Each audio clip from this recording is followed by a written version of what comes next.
Hi there, I'm Faye PL from The Lived Perspective. I am a white-skinned, short, blondie-brownie-greeny-reddy-haired human in a white and black and grey mull t-shirt with the logo Fila, I think. I'm not a spotty person at all. Sitting in a cream hospital room with bathroom behind that actually has a door on it. And opposite a peuce-pink and oak veneer wall that I sat in front of last night. So coming to you from an unnamed hospital on unceded Ngunnawal and Ngambri Lands, with Mental Health Month musings to these pocket notes on person-centred care. I really have to be careful what I put out there to social media land in the name of consistency, because these titles are getting longer and wordier. So, as I promised yesterday, I'm going to be doing each of these posts with a what person-centred care is not. But I promised yesterday that I would round it out with what person-centred care is. And I've changed my mind. I've decided instead to use a model that I've been having so much fun with, called forum theatre. So I've been working on a project with Rebus Theatre, working with forum theatre principles. So forum theatre came from Brazil in the 60s and 70s from a theatre maker by the name of Augusto Boal and his concept of theatre for the oppressed. And what it is very simple.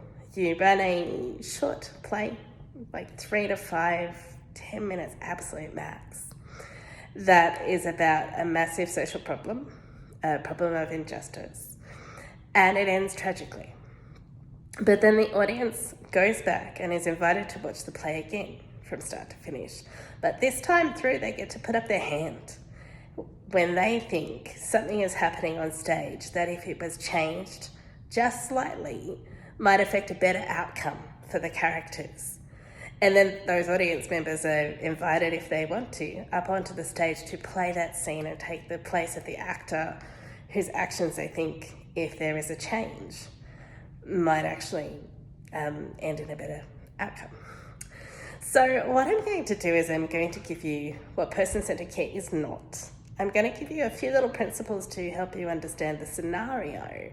But then if you're game, I'm going to invite you in the comments to suggest what might have been able to be changed. These are de-identified scenarios. These are real life scenarios. Some of them are autobiographical, some of them are not. But that's how we're going to play this. So be curious to see if you want to play along. And if you don't, and if you just want to think about it, and if you just want to walk away and think, oh, I do it this way, there is no pressure to participate. But it's an invitation to think. So, person-centred care is not about you. The scene opens. You have, in mental health service settings, what we call a consumer, and we have a clinician. The consumer has been recently admitted to a hospital and has food allergies as well as an eating disorder, so has a range of food aversions as well. This consumer has been in this particular setting before and knows that the hospital cannot cater to their dietary needs and has had dietitians and all sorts of things, and the hospital has come and said in the past, we can't actually help. They also have a policy which means that they cannot heat up food that the consumer arranges to have brought in so that they can eat. So this is the backstory. This is the exposition. Consumer, clinician. I need to know what your hospital policies are. Have they changed since I've been here last? Because this is what I was told, and this is why it presents a problem for me. No, those policies are still in place. But what about if you have someone cook food and put it in one of those thermoses and bring it in and you eat it when it gets in? That's assuming that I have people that can cook for me every day and bring food in for me every day. But also, if heating up a frozen meal in a microwave is an infection control risk, What about the fact that bringing in food that has been cooked hot in my home or someone's home and brought in and then leaving it for me to eat cold, isn't that an infection control risk as well? Oh, yes, no, I see your point, but cutscene. Jump ahead a little to where the scene is escalated because the clinician continues to throw solutions at the consumer that the consumer already knows are not possible, but the clinician has not yet done their research on.